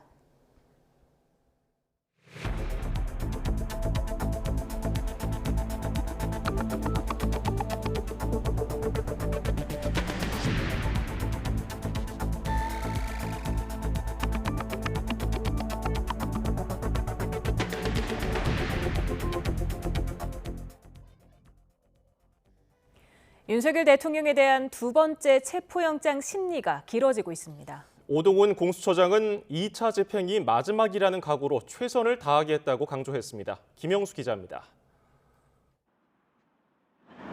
공조수사본부는 두 번째 체포영장 발부를 자신하는 분위기입니다. 법원에서 발부된 체포영장을 경호처가 물리력으로 막아섰고 그 사이 있었던 윤석열 대통령 측의 이의 신청도 받아들여지지 않았기 때문입니다. 수사권 논란도 수차례 압수수색과 체포영장 발부로 해소됐다는 판단입니다. 이른바 법원 쇼핑 논란 속에 두 번째 심리를 받게 된 서울 서부지방법원은 1차 때처럼 장고를 이어가고 있습니다. 2명의 영장 전담 판사 가운데 1명이 담당할 가능성이 높은데 지난달 심리 때와 다른 판사가 맡아서 체포영장이 발부된다면 공조본의 논리는 더 힘을 받을 수 있습니다. 체포영장 일임 논란으로 수사 의지, 능력까지 도마 위에 오른 고위공직자범죄수사처 오동훈 처장은 거듭 철저한 집행을 다짐했습니다. 공조본 차원에서 현행범 체포는 물론이고 형사 기동대나 특공대 투입 가능성도 거론되고 있습니다. 2차 영장 집행이 마지막 영장 집행이라는 그 비장한 각오로 철두철미하게 준비해서 2차 집행에 대해서는 목적을 달성할 수 있도록. 하지만 공수처가 수사권이었고 체포 필요성도 없다는 윤 대통령 측의 주장이 받아들여져 체포영장이 기각된다면 계엄 사태 정점을 향하는 수사에 제동이 걸릴 수밖에 없을 걸로 보입니다. YTN 김영수입니다. 비상계엄 사태 수사 과정에서 드러난 공수처의 오락가락 행보는 태생적 한계 때문이라는 평가가 나옵니다. 검경 수사권 조정이 체포영장 집행에서 발목을 잡았다는 지적도 있습니다. 장하영 기자입니다. 고위공직자범죄수사처는 검찰에 집중된 수사 권한을 분산시키고 경찰 역시 견제한다는 문제인식에서 출범했습니다. 그러나 여전히 독립기관으로 자리 잡지 못하고 최고 권력인 대통령 수사에 양쪽 손을 빌리고 있습니다. 경찰관은 공조수사본부를 꾸린 데 이어 이미 한 차례 실패한 체포영장 집행을 맡기려다 공개적으로 불협화음만 냈습니다. 공수처는 검사가 경찰의 영장 집행을 지휘하듯 공수처도 마찬가지라고 주장했지만 2020년 검경 수사권 조정 국면에서 사문화한 법이란 점을 간과한 겁니다. 근데 검경 수사권 조정이 되면서 경찰의 수사 준칙에 보면 검사가 사법경찰관을 지휘할 수 있는 준칙이 없어졌어요.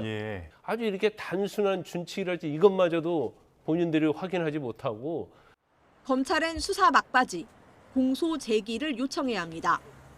윤 대통령 수사를 직접 하겠다며 사건을 가져왔지만 정작 대통령을 기소할 권한은 없기 때문입니다. 그런데 공수처법 공백이 많아 이 과정에서 검찰이 공수처에 보완 수사를 요구해야 할지, 검찰이 직접 수사해야 할지도 불분명합니다. 추후 기소 과정에서 법률에 근거 없는 권한 행사 같은 또 다른 논란이 벌어질 수도 있는 겁니다. 결국 공수처법에서 마땅히 정했어야 할 절차와 규정이 백지로 남겨지면서 피의자가 법 절차에 불응할 빌미만 제공하고 있다는 지적이 나옵니다. YTN 장하영입니다. 윤석열 대통령 탄핵 심판 소추 사유에서 형법상 내란죄 제외 논란을 놓고 장외 공방이 거셉니다. 국회 측 대리인단은 첫 기자간담회를 열었고 대통령 측 역시 긴 입장문을 내고 팽팽하게 맞섰습니다. 권준수 기자가 보도합니다. 국회와 윤석열 대통령 측은 탄핵소추 사유에서 내란죄를 제외하는 문제를 놓고 공방을 이어가고 있습니다. 국회 측 대리인단은 처음으로 기자간담회를 열고 내란죄를 철회하는 게 아닌 헌법 위반 위주로 탄핵소추 사유를 재구성하는 거라고 설명했습니다. 소추 사실은 준비 절차 과정에서 한 글자도 철회되거나 변경된 적이 없습니다. 탄핵소추 1결서에 들어가 있는 이 내란 행위에 대해서 빠짐없이 판단받을 것입니다. 탄핵 심판이 길어질 우려가 있으니 내란죄의 성립 여부는 헌법재판소가 아닌 형사법정에서 판단받겠다는 건데 탄핵소추 사유 안에 국헌문란의 구체적 행위, 즉 사실관계는 모두 기재하고 있으니 내란죄 철회로 볼 수 없다고 강조했습니다. 반면 윤 대통령 측은 내란죄 성립 여부를 제외하면 탄핵 사유 가운데 80%를 뺏는 셈이라 탄핵소추를 각하해야 할 사유에 해당한다고 주장했습니다. 여권 일각에서는 헌재가 형법상 내란죄 철회를 수용할 경우 심판 공정성에 대한 신뢰가 흔들릴 수 있다는 주장까지 나오고 있는데 이에 대해 헌재는 헌법과 법률 그리고 양심에 따라 독립해 심판하겠다며 새로운 헌법 분쟁을 만드는 건 헌재를 만든 주권자의 뜻이 아닐 것으로 본다고 지적했습니다. 헌재는 지난 준비기일에 채택한 수사기록 송부 촉탁 절차를 시작하는 등 본격적으로 변론기일을 준비하고 있는데 첫 기일에서 내란죄 철회 논란을 일축할 수 있을지 주목됩니다. YTN 권준수입니다. 야당 중심의 국회 탄핵소추단이 탄핵 사유에서 내란죄를 철회하면서 촉발된 논란이 내란 혐의 국조특위에서도 쟁점으로 떠올랐습니다. 여당은 내란죄가 사라졌으니 국정조사 명칭부터 다시 정해야 한다고 주장했고 야당은 내란 수괴 혐의가 있는 대통령을 보호하기 위해 관저로 간 특위 위원들이 사퇴해야 한다고 맞받았습니다. 정인용 기자입니다. 국민의힘은 국정조사 특별위원회 2차 회의 시작부터 국회 탄핵소추단이 탄핵 사유에서 내란죄를 철회한 걸 문제 삼고 나섰습니다. 윤 대통령 탄핵 사유에서 내란죄가 빠졌으니 내란 혐의 국정조사란 간판부터 그 목적까지 모두 바꿔야 한다는 겁니다. 그 부분을 빼는 것은 말이 안 된다는 게 국민의 여론입니다. 결의했던 명칭과 목적, 대상 기관에 대해서는 다시 한번 야당은 내란 행위를 헌법재판 취지에 맞게 헌법적으로 정리한 것일 뿐이라며 형법상 내란죄 성립을 따지지 않아도 문제가 없다고 반박했습니다. 어떤 직원이 방아죄를 저질렀다. 방아죄가 되느냐 안 되느냐의 여부를 떠나서 그 사측에 그 직원을 자를 징계 권한이 있는 것과 똑같은 이치입니다. 야당은 국조특위 소속 여당 의원 일부가 체포영장 집행 방해를 위해 내란 수괴 혐의를 받는 대통령의 관저로 간 걸 용납할 수 없다며 사퇴를 촉구했고 도대체 이 국정조사를 방해하러 오신 것인지 아니면 내란 사태를 발본색원하기 위해서 오신 것인지 이에 여당은 공수처의 위법한 영장 집행을 지적하는 게 공당으로서 잘못된 거냐며 거세게 반발했습니다.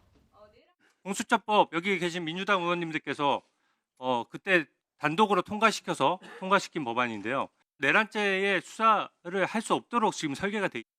국조특위는 회의에서 한덕수 총리와 최상목 권한대행 그리고 주요 군 관계자 등 170여 명을 계엄 관련 기관 증인으로 채택했습니다. 하지만 이번 회의에서 의결된 기관 증인을 두고 여당은 합의된 명단이 아니란 입장을 밝혔습니다. 증인 출석을 놓고 적잖은 갈등이 예상되는데 초반부터 날선 신경전에 향후 국정조사에 험로가 예상됩니다. YTN 정윤영입니다. 12.3 비상계엄 사태 이후 한 달이 지났지만 탄핵 심판 국면이 계속되면서 전국 혼란은 좀처럼 해소되지 않고 있습니다. 이런 분위기 탓인지 여야가 서로를 향해 날선 발언들을 이어가고 있는데요. 국민들 보기에는 어떨까요? 임성재 기자의 보도입니다. 탄핵 정국에서 수세에 몰린 국민의힘은 연일 민주당 이재명 대표를 겨냥해 공세 수위를 끌어올리고 있습니다. 민주당이 윤 대통령 탄핵소추 사유에서 내란죄를 빼면서까지 탄핵 심판을 서두르는 건 이 대표를 위해 조기 대선을 치르자는 의도 외엔 설명이 안 된다는 겁니다. 특히 8개 사건 12개 혐의, 5개 재판을 받고 있는 이 대표의 사법 리스크를 부각했는데 죄수라는 표현도 서슴지 않았습니다. 이재명 대표는 죄수의 길을 걸어온 사람이 왕이 되려고 공동체 질서를 파괴하고 있습니다. 이 대표는 본인 재판이나 성실하게 받기를 바랍니다. 윤 대통령이 비상계엄 선포로 왕이 되려다 죄수의 길을 가게 됐단 이 대표의 발언을 그대로 되돌려준 셈인데 민주당은 체포영장 집행 당시 대통령 관저 앞으로 몰려간 국민의힘 의원 40여 명을 고리로 공세를 폈습니다. 적잖은 숫자의 소속 의원이 나서 윤 대통령 비호에 나선 만큼 국민의힘 자체가 내란 동조 세력이란 논리를 강화한 겁니다. 추악한 권력욕 앞에 자신의 이익만 생각하는 정당은 당명에 국민이란 단어를 사용할 자격도 없다는 날선 비난도 쏟아냈습니다. 국민의힘은 내란 속에 품은 당으로 당명을 바꿔야 합니다. 1호 당원 윤석열에 대한 징계는커녕 내란 속에 윤석열을 비호하고 온갖 꼼수를 부려 탄핵 심판과 수사를 지연시키고 있습니다. 일각에선 대통령과 야당 대표를 사실상 범죄자로 단정짓는 표현이 난무하면서 대법 확정 판결 전까진 죄가 없는 것으로 본다는 무죄 추정 대원 측이 퇴색됐다는 지적도 나옵니다. 그 어느 때보다 국정 안정에 당력을 쏟아야 할 시기에 정치권이 생산적인 주도권 다툼이 아닌 서로를 향한 적대시에만 골몰하고 있다는 비판입니다. 여야 모두 안정적인 전국 수습을 외치지만 정작 협치에 나서지 않는다는 인색한 평가가 나오는 이유인데 8년 만에 다시 탄핵 정국을 낳은 정치 실종이 반복될 거란 우려 섞인 전망도 적지 않습니다. YTN 임성재입니다. 고위공직자범죄수사처에 윤석열 대통령 체포영장 집행을 방해한 혐의로 입건된 박종준 대통령 경호처장에 대해서 경찰이 3차 출석을 요구했습니다. 경찰 비상계엄 특별수사단은 오늘 박 처장에게 오는 10일 오전 10시까지 출석하라는 내용의 출석 요구서를 발송했습니다. 더불어민주당은 최상목 대통령 권한대행을 직무유기 혐의로 고발키로 했습니다. 당 내란 극복 국정안정특위는 국회 브리핑에서 최 대행이 윤석열 대통령 체포영장 집행을 저지한 경호처의 불법을 방치하고 있다며 이같이 밝혔습니다. 이어서 국회 본회의를 통과한 내란 상설특검 후보자 추천 의뢰도 하지 않고 국회가 선출한 마은혁 헌법재판관 임명도 미루고 있다며 명백히 자기 업무를 해태하고 있다고 주장했습니다. 대통령실은 민주당이 정진석 비서실장 등을 내란 혐의로 고발한 것과 관련해 이재명 대표와 관련자들을 무고죄로 고발했습니다. 대통령실은 오늘 대변인실 명의 알람을 내고 정 실장과 신원식 국가안보실장 등 민주당이 내란 혐의로 고발한 5명은 계엄 선포를 사전에 모의한 바도 없고 계엄과 관련한 법률 검토 등을 한 사실이 전혀 없다고 밝혔습니다. 그러면서 형사처벌을 받게 할 목적으로 허위 사실을 공수처에 신고해서 개인뿐 아니라 대통령실의 명예를 심각하게 훼손했다며 민주당의 무고 행위에 강력하게 유감을 표한다고 덧붙였습니다.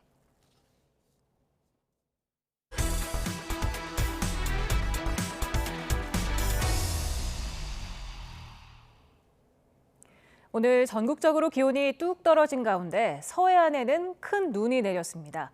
추위는 이번 주 목요일 정점을 찍을 걸로 보이는데요. 서울을 포함한 수도권 체감 온도가 무려 영하 20도 안팎까지 떨어질 전망입니다. 전준영 기자가 보도합니다. 거세게 쏟아지는 눈발에 고즈넉한 옛 성터가 새하얀 겨울왕국으로 변했습니다. 산골짜기 사찰도, 앙상한 나뭇가지도 두꺼운 눈이 불을 덮은 모습입니다. 새해 첫 한파가 전국을 꽁꽁 얼린 가운데 서해안에는 큰 눈이 내렸습니다.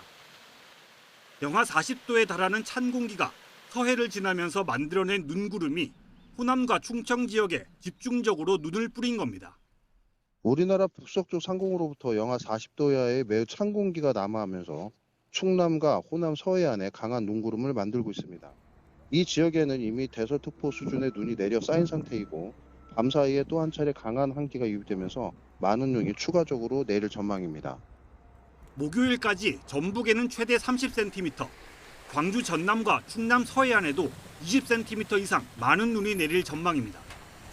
특히 일부 지역에는 시간당 3에서 5cm의 무겁고 강한 눈이 쏟아질 거로 예상돼 시설물 피해도 우려됩니다. 또 바람이 강하게 불면서 당분간 한파의 기세는 점점 거세질 전망입니다.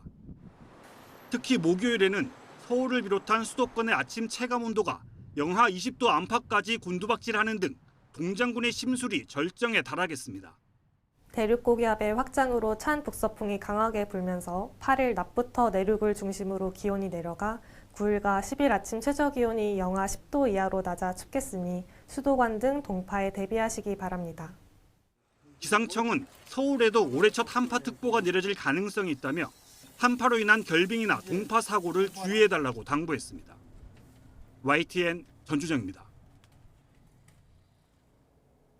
제주항공 여객기 참사 원인 조사를 국토교통부 산하위원회가 맡은 데 대해 셀프 조사라는 비난이 일었는데요.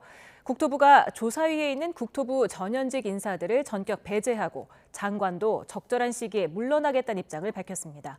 황혜경 기자가 보도합니다. 제주항공 여객기 참사 원인을 조사하는 항공철도사고조사위원회는 국토교통부 산하기관입니다. 인사와 예산 등은 국토부 장관의 지휘와 감독을 받고 위원장은 전직 국토부 출신, 상임위원은 현 국토부 항공정책실장이 맡는 것으로 돼 있습니다. 실질적인 사고 조사를 하는 조사팀에도 국토부 현직 공무원이 포함돼 있습니다. 연방기관으로 독립된 인사와 예산권을 갖고 의회에 직접 보고하는 미국 국가교통안전위원회와는 차이가 큽니다. 다른 사고라면 이 같은 구조도 큰 문제될 게 없지만 이번 제주항공 참사는 국토부의 과실도 제기되고 있어 논란이 됐습니다. 사고 규모를 키운 주 원인인 로컬라이저의 최종 관리 감독 책임자가 국토부이기 때문입니다. 유가족 측은 국토부가 셀프 조사를 하는 셈이라며 반발했고 조종사 노조 측에서도 관련법에 따라 사고 원인과 관계가 있는 국토부는 배제돼야 한다고 주장했습니다. 보다 객관적이고 공정한 결과를 위하여 사고조사 자격을 가진 국내의 현직 기장, 정비사 등 다양한 분야의 외부 인사들은 물론 필요시 해외 전문가들의 참여가 필요하다는 입장입니다. 비난이 거세지자 국토부가 결국 전격적인 조치에 나섰습니다. 사고조사위원장이 자리에서 물러나고 현 국토부 항공정책실장인 상임위원을 업무에서 배제하기로 했습니다. 또 국토부 장관은 적절한 시기 책임지는 모습을 보이겠다며 거취 표명도 예고했습니다. 당연히 조무 장관이 사표 쓰고 책임지고 물러나야 되는 게 맞지 않겠습니까?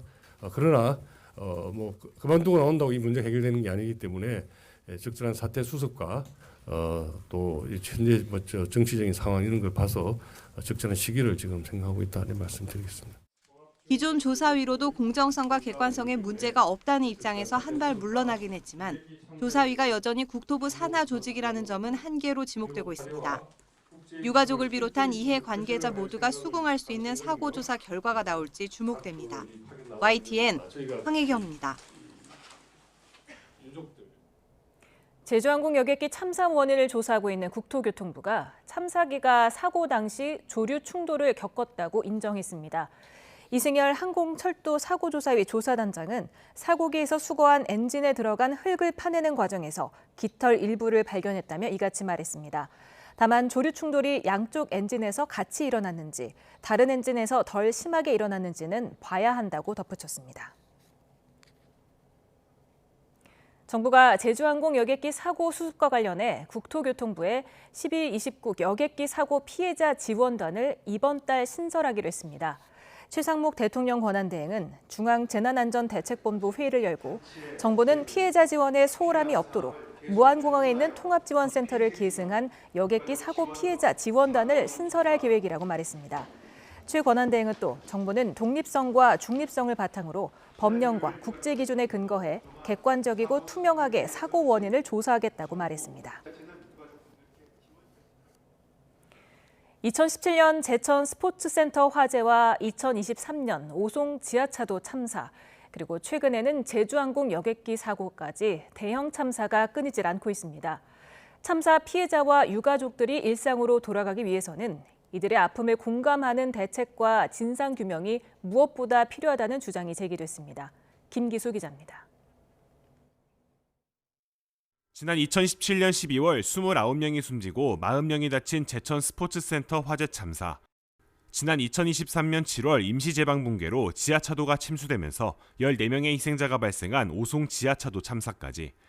참사 발생이 짧게는 1년 6개월에서 길게는 7년이란 시간이 흘렀지만 유가족들과 피해자들의 시간은 아직 그 자리에 멈춰 있습니다. 제천 화재 참사는 7년이 넘는 시간이 흘렀지만 유가족들을 위한 위로금 지급 조례안이 충북도 의회 상임위 문턱을 넘지 못했습니다. 의회가 나서서 유가족 지원 조례를 발의해놓고 스스로 부결시켜버림으로써 유가족들의 아픔을 보듬고 일상으로 돌아갈 수 있도록 아픔을 치유하고자 하는 바람과 달리 오송 참사 유가족들도 피해자 지원, 추모 공간 마련 등이 제대로 이루어지지 않고 있다고 하소연합니다. 피해자 지원, 추모 공간 마련 등 피해자 목소리에도 귀 기울여 주십시오. 유가족과 피해자의 아픔을 애면한 충북도와 충북도의회 변화를 촉구합니다. 이들 참사 유가족들은 사회적 대형 참사를 겪은 유가족 등이 일상으로 돌아가기 위해선 이들의 슬픔을 공감하고 실효성 있는 재발 방지 대책이 마련돼야 한다고 주장했습니다. 공감 능력의 부족이었거든요. 대한민국에서 대형 참사의 피해자 유족으로 지낸다는 것은 과거의 신분 계급 사회의 천민과 다를 바 없었다. 여기에 참사 원인에 대한 명확한 진상규명과 함께 책임자 처벌도 반드시 이루어져야 한다고 강조했습니다. 사회적 대형 참사 유가족과 피해자들이 다시 일상으로 돌아가기 위해선 정부와 지자체의 좀 더 세심한 대책 마련이 필요해 보입니다. YTN 김기수입니다. 네, 방금 들어온 소식입니다. 법원이 공조수사본부가 다시 청구한 윤석열 대통령에 대한 체포영장을 발부했다는 소식이 들어왔습니다. 서울 서부지방법원은 지난달 31일에 이어서 오늘 두 번째 체포영장을 발부했습니다. 다시 한번 전해드립니다. 법원이 공조수사본부가 다시 청구한 윤석열 대통령에 대한 체포영장을 발부했습니다. 공조부는 어제 체포영장 기한 연장을 위해서 영장을 다시 청구했는데요. 다만 체포영장 유효기간은 아직 확인되지 않고 있습니다. 공조부도 역시 체포영장의 유효기간은 확인해주기 어렵다는 뜻을 내비쳤는데요. 조만간 공수처와 경찰이 협의를 거쳐서 영장 집행에 나설 것으로 보입니다. 법원이 윤석열 대통령에 대한 체포영장을 발부했다는 소식, 저희가 이어지는 뉴스에서 다시 한번 자세히 전해드립니다.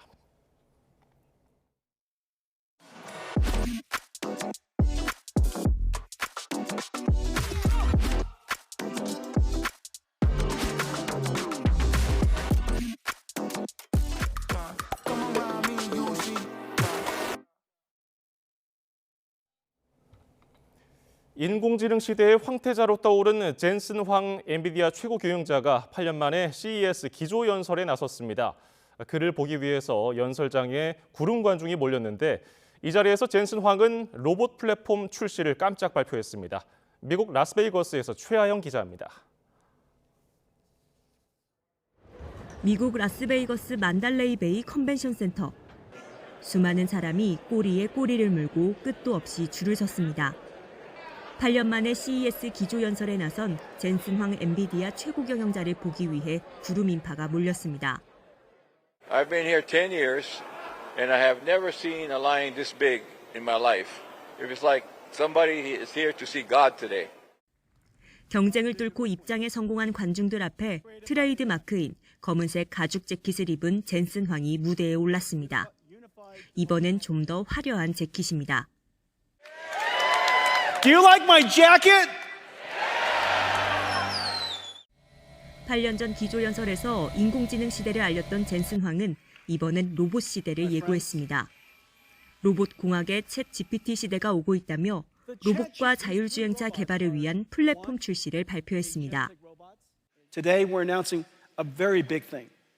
We're announcing NVIDIA Cosmos, a world foundation model that is designed, that was created to understand the physical world.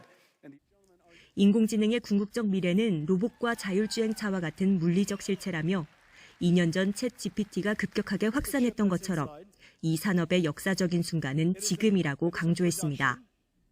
젠슨 황이 인공지능의 물리적 실체를 얘기한 날, 우리 기업들도 더 쓸모 있는 인공지능 기술을 공개했습니다. 막연했던 인공지능을 집안과 일터, 자동차 등 일상생활에 녹여 더 똑똑해진 눈에 보이는 기술들을 선보였습니다. 젠슨 황의 깜짝 발표와 함께 CES 개막을 앞둔 이곳의 밤은 기대감으로 더욱 달아오르고 있습니다. 미국 라스베이거스에서 YTN 최하영입니다. 젠슨 황이 공개한 블랙웰 기반의 GPU 신제품도 눈길을 끌었습니다. 여기에 미국 최대 D램 업체인 마이크론의 메모리를 탑재한다고 밝히면서 관련주 희비가 엇갈렸습니다. 이형원 기자입니다. 젠슨 황이 들고 나온 건 RTX 신제품입니다.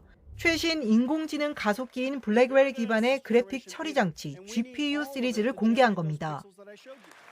Our brand new GeForce RTX 50 series Blackwell architecture. 노트북 등 PC에 들어가는 그래픽 처리 장치로 성능은 2배 이상 좋아지고 가격은 3분의 1 수준으로 낮췄습니다. 특히 이 신제품에 미국 최대 D램 업체인 마이크론의 메모리를 썼다고 밝혀 눈길을 끌었습니다.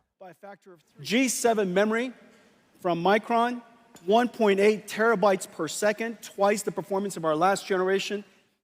시장은 즉각적으로 반응했습니다. 마이크론의 협력사는 20% 넘게 폭등했고 다른 납품업체의 주가도 급등했습니다. 하지만 SK 하이닉스와 삼성전자 등 반도체 관련주는 하락세로 돌아섰습니다. 젠슨 황 연설을 하루 앞두고 커졌던 납품 기대감이 실망감으로 돌아오면서 주가 상승세가 꺾인 겁니다.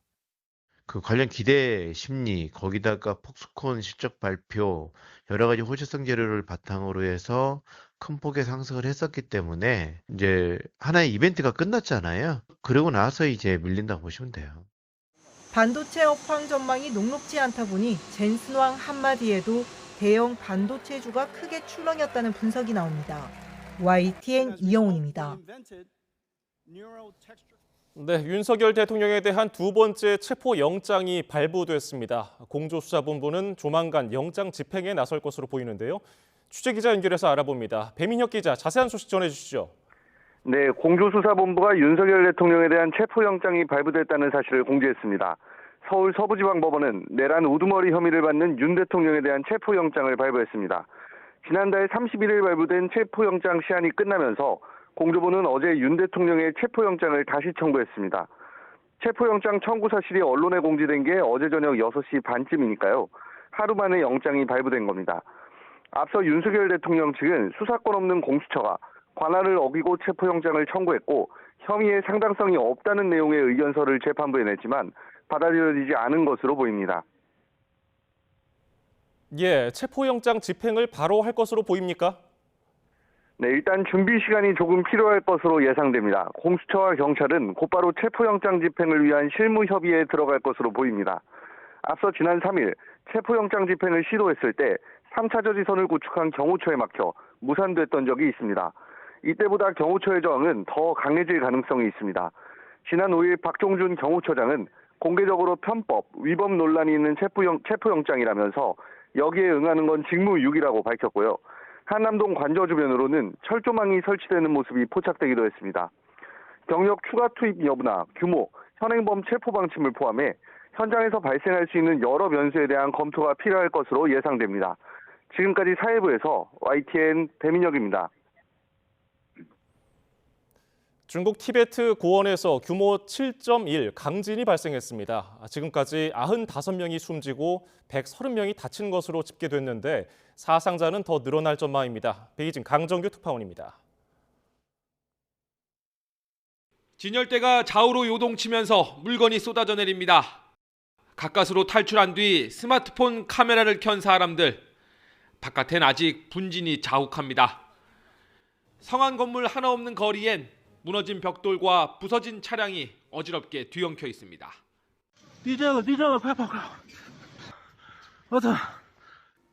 현지 시각 오전 9시 5분쯤 중국과 네팔 접경인 티베트 고원에서 강진이 발생했습니다. 중국 발표는 규모 6.8, 미국은 7.1로 관측됐다고 밝혔습니다. 군경과 소방대 등 2,000명 넘게 현장에 급파돼 구조 수색 작업에 나섰습니다. 진원지에서 20km 범위 안에 사는 주민은 6,900여 명, 사상자가 속출하고 있습니다. 평균 해발고도 4,259m 고원지대에 주요 도로마저 끊겨 구조대 접근도 어렵습니다.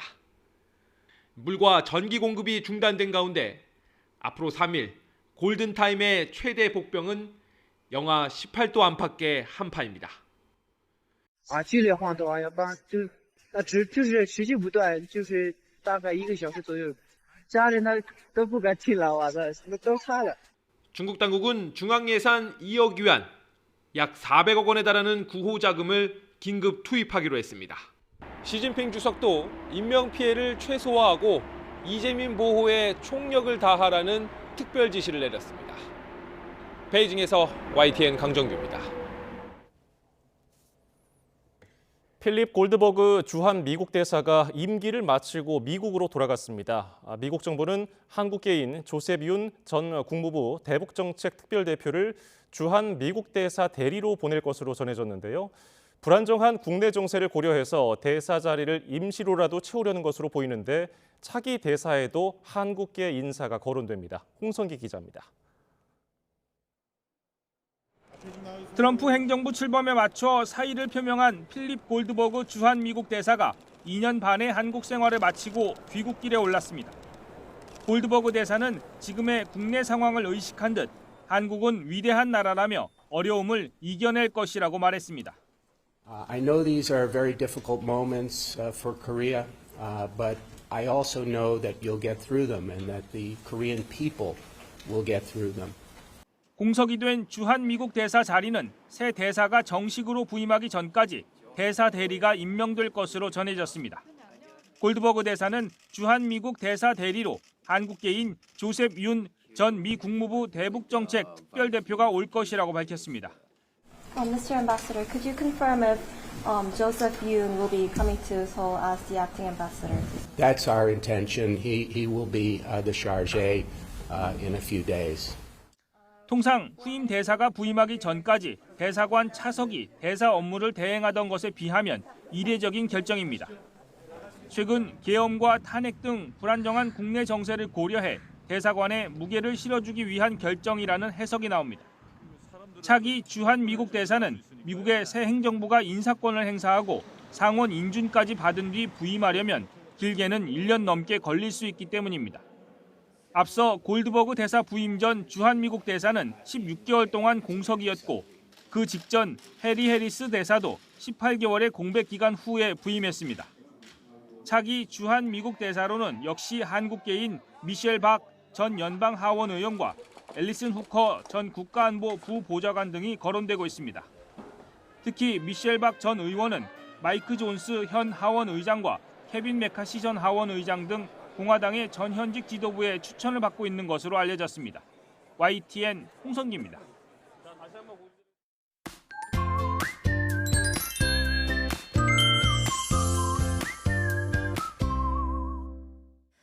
한파가 기세를 더하고 있습니다. 내일도 중부지방을 중심으로는 칼바람이 불겠는데요. 내일 서울 아침 기온이 영하 5도, 철원은 영하 12도, 대구 영하 4도 보이겠고요. 체감온도는 실제 기온보다 4도에서 7도가량 낮아서 무척 춥겠습니다. 낮에도 찬바람은 계속되겠고요. 체감온도는 종일 전국적으로 영하권에 머물겠습니다. 추위 속에 서해안을 중심으로는 폭설이 이어지겠습니다. 전북에 최고 30cm 이상, 전남과 충남에도 최고 20cm의 많은 눈이 예보가 됐는데요. 또 모레까지 시간당 3에서 5cm의 강한 눈이 쏟아질 수 있겠습니다. 시설물 점검 철저히 해주셔야겠습니다. 강추위에 내린 눈비가 얼어붙는 곳이 많은 데다가 내일 전국에 바람도 강합니다. 이동하실 때는 미끄러운 사고에 각별한 주의가 필요하겠습니다. 또 모레에는 한파가 절정에 달하겠습니다. 서울 아침 기온이 영하 11도, 체감온도는 영하 16도까지 떨어지겠는데요. 이렇게 날이 추워지면 거의 하루 종일 난방을 틀게 됩니다. 이럴 때 주의해야 할 게 겨울철 난방병인데요. 이 난방병 예방을 위해서는 일단 춥더라도 주기적으로 환기를 해주셔야겠습니다. 또 볕이 드는 오후에는 잠시 창문을 열어두는 게 좋겠고요. 평소보다 자주 청소를 해주는 것도 도움이 되겠습니다. 또 마지막으로 가습기를 사용해서 습도를 40에서 60% 정도로 유지하고 난방은 18도에서 22도 선으로 온도를 서서히 높여주는 것이 좋겠습니다. 지금까지 날씨 캔버스의 정수연, 고은재였습니다.